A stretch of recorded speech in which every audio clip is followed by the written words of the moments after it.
Hello বন্ধুরা, good morning. আমি lima. কেমন আছো তোমরা সবাই? আশা করছি তোমরা সবাই খুব ভালো আছো, সুস্থ আছো। আর আমরাও খুব ভালো আছি, সুস্থ আছি। নতুন একটা সকালে নতুন একটা ব্লগে তোমাদের সকলকে স্বাগত জানাই। চলো তোমাদেরকে সঙ্গে নিয়ে আরও একটি নতুন ব্লগ আমি সকাল থেকেই শুরু করলাম। আর ঘড়িতে এখন বাজে প্রায় 9টার কাছাকাছি। বুঝতেই পারছো আজ উঠতে উঠতে একটু লেটই করে ফেলেছি, একটু না অনেকটাই দেরি করে ফেলেছি। আর আজ হচ্ছে রবিবারের সকাল থেকেই ভিডিওটা শুরু করছি। তাহলে বন্ধুরা দেখতে থাকো, আশা করছি তোমাদের ভালো লাগবে। আর জানো তো বন্ধুরা, সকালে উঠেই আমার কিন্তু বাড়িতে কারেন্ট নেই। প্রচণ্ড গরম লাগছে, কিন্তু কিচ্ছু করার নেই গো। আজ বোধহয় কারেন্টটা বন্ধ থাকবে এই জন্য। কিন্তু আমি একদমই জানতাম না যে আজ কারেন্টটা বন্ধ থাকবে। এই জন্য ভিতরে আরও বেশি কষ্ট হচ্ছে।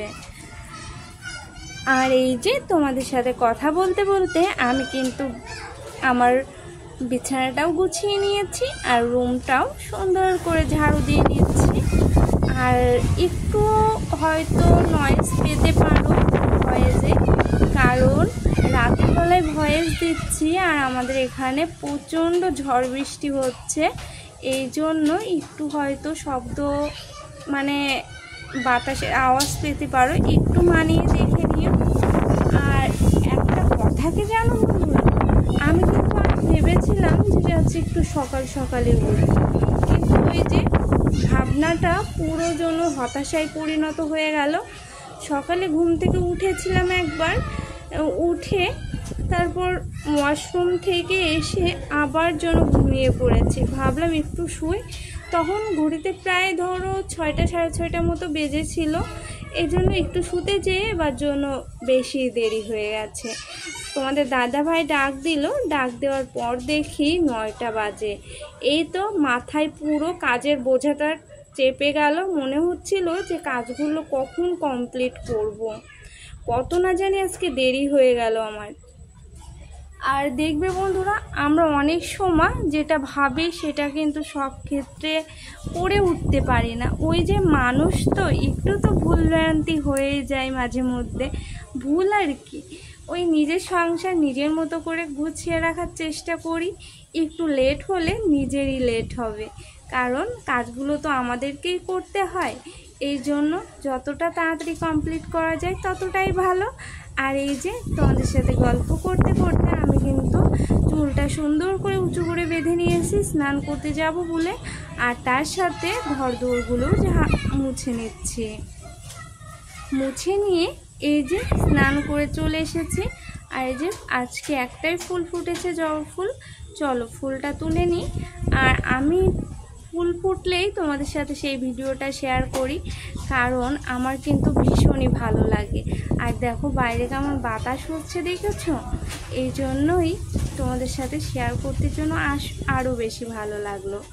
আর একটা সত্যি কথা কি জানো বন্ধুরা, আমরা যদি সকল সময় কাজের আগে একটু প্ল্যান করে নিই কিংবা একটা টার্গেট মেনটেন করি যে এই টার্গেটে আমরা কাজটা করব, কিংবা 1 ঘন্টার একটা টার্গেট নিই যে এই 1 ঘন্টার মধ্যে আমার অলমোস্ট কাজটা কমপ্লিট হয়ে যাবে, তাহলে দেখবে কাজের জন্য এনার্জিটাও খুব ভালো পাওয়া যায় আর কাজগুলো যেন করতেও ভালো লাগে। আর সব থেকে বড় কথা, আমরা যদি নিজের সংসারের কাজগুলো নিজের মনে করি, ভালোবেসে করি, তাহলে দেখবে কাজগুলো যেন আরও অনেকটা সহজ হয়ে যায়। মনে হয় এই তো সংসারটা যখন আমার, কাজগুলো আমি করছি আরও নিজের পছন্দ মতো করতে পারছি। যতটা পারবো পরিষ্কার পরিচ্ছন্ন করে রাখার চেষ্টা করব। আর তোমরা দেখবে আমি যতটা পারি আমার ঘর দোরগুলো আমি পরিষ্কার পরিচ্ছন্ন করেই রাখার চেষ্টা করি। আর কিছু জিনিস হয়তো একটু ঘিঞ্চে চাইপেট দেখা যায়, কিন্তু সেটা আমাদের স্বাস্থ্যের কথা ভেবেই একটু মানতে হয়। কিছু করার নেই, বাজে দেখা গেলেও কিছু করার নেই বন্ধুরা। যেমন দেখো টেবিলের পরে গ্লাসটা রেখেছি, জলের গ্লাস, কিন্তু তার উপরে একটা থালা চাপা দিতে হয়েছে। এটা কিন্তু খুবই বাজে দেখতে লাগছে আমি জানি, কিন্তু উপায় নেই, মাছি বসবে, মাছি মানেই জীবাণু।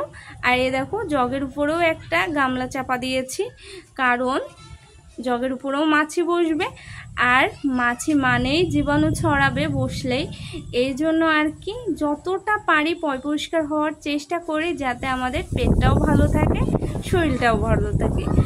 আর এই যে আজ না একটু নিচে গিয়েছিলাম সবজি কিনতে, কী কিনবো ভাবতে ভাবতে দেখি 500 মতো পটল নিয়ে নিলাম ভাজা খাওয়ার জন্য, আর একটু তরকারিও খাওয়া যাবে।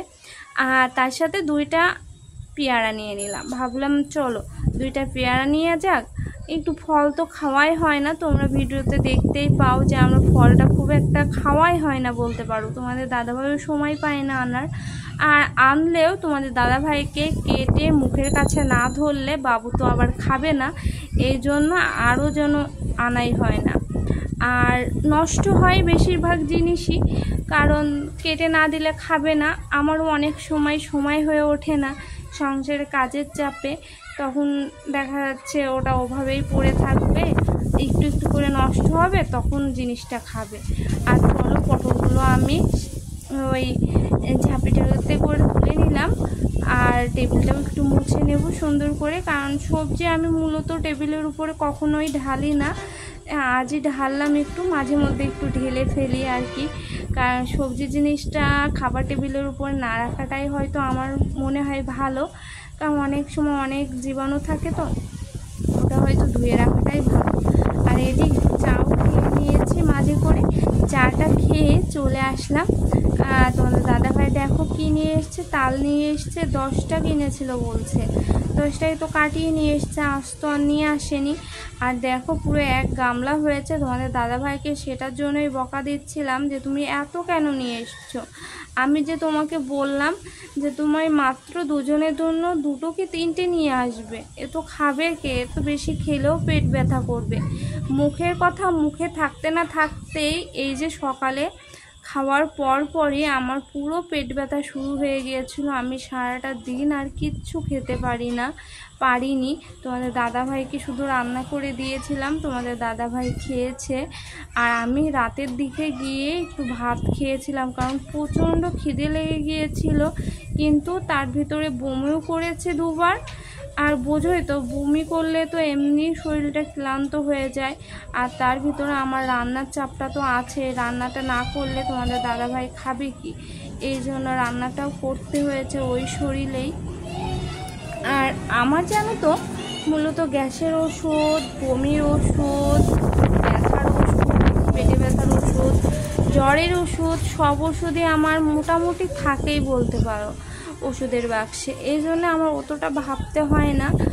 সমস্যা হওয়ার পরে না একবার বমি করার পর আমি গ্যাসের ওষুধ খেয়ে নিয়েছিলাম, আর একটা বমির ওষুধও খেয়ে নিয়েছিলাম, আর তার সাথে স্যালাইন খেয়েছিলাম। পেটটা প্রচণ্ড ভারী হয়েছিল, আর মনে হচ্ছিল খাবারটা পুরো গলা অবধি চলে এসেছে, আর পেটের মধ্যে প্রচণ্ড পরিমাণ ব্যথা করছিল, বুঝতে পারছিলাম না কি করব। তারপর যখন বমিটা হয়ে গেল তখন যেন একটু কমলো, তারপর একটু ঘুমিয়েছিলাম অনেক কষ্টে, তারপর পুরোটা কমেছিল। আর তার ভিতরে রাতেও একটা গ্যাসের ওষুধ খেয়েছিলাম, তোমাদের দাদাভাই জোর করে খাইয়ে দিয়েছিল। আর এই যে তোমাদের দাদাভাইয়ের জন্য রান্না করছি, একদমই অল্প পরিমাণ তোমাদের সাথে শেয়ার করব, কারণ বুঝতেই পারছো শরীরের অবস্থা খুব একটা ভালো নয়, কারণ ও তো অনেকক্ষণ এসেছে, দুপুরে প্রায় বাড়িতেই রয়েছে আমার শরীরটা ভালো নয় বলে, এই জন্য ওর খিদেও পেয়ে গেছে, ওর জন্য রান্নাটা করছি। আর দেখো আমার না শরীরটা খারাপ হওয়ার আগেই আমি ডিমটা সেদ্ধ করে নিয়েছিলাম, আজকে ভেবেছিলাম একটু ঝাল করে রান্না করব। একটা ডিম সেদ্ধ করেছিলাম আর একটা ডিম ভাজা করে নিলাম, দুটোই তরকারি করব বলে। আর তার আগে করলাম হচ্ছে আলু, পটল আর কাঁচকলা দিয়ে একটা তরকারি করলাম, একদমই নর্মালি একটা তরকারি বলতে পারো। আর এই যে আলুটা ভেজে নিচ্ছে, কিন্তু কিচ্ছু খেতে পারিনি, এটাই হচ্ছে দুঃখের ব্যাপার। আর একটা কথা কি জানো তো বন্ধুরা, বড় বড় অট্টালিকা থাকা সত্ত্বেও দেখবে অনেক মানুষ অসুখী, তাদের রাতে ঘুম হয় না, মানে শরীরের মধ্যে একটা অস্থিরতা ভাব। বড় বড় বাড়ি থাকলে, বড় বড় অট্টালিকা থাকলেই কিন্তু সেখানে সুখ থাকে না।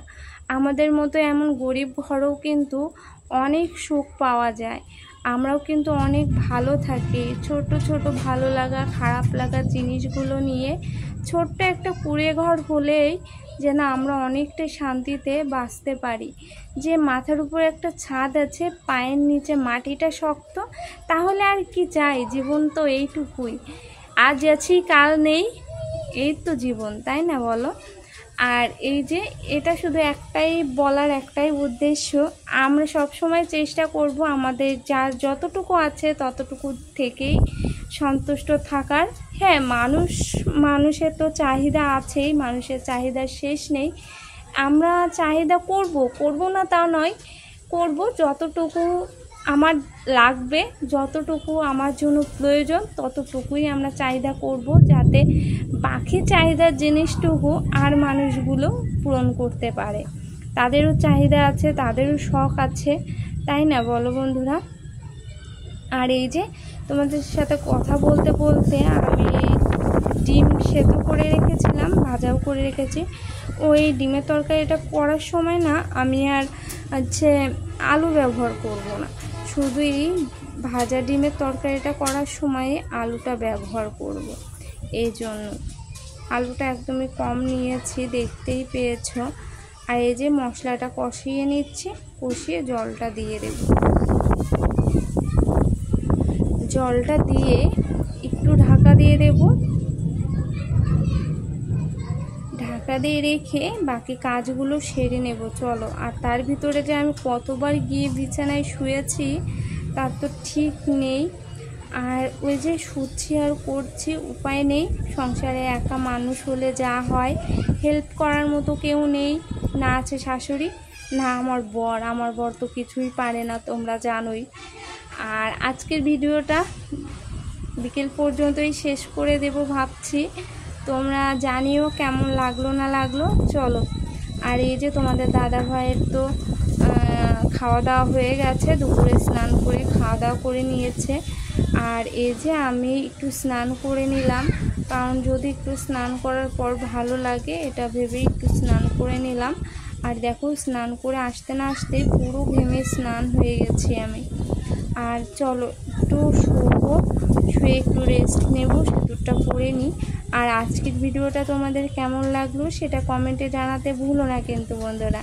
আর ঘড়িতে এখন বাজে প্রায় 5টার কাছাকাছি। আর আজকের ভিডিওটা এখানেই শেষ করছি। তোমরা সুস্থ থেকো, ভালো থেকো, দেখা হচ্ছে নতুন একটা ভিডিওতে। টাটা বন্ধুরা।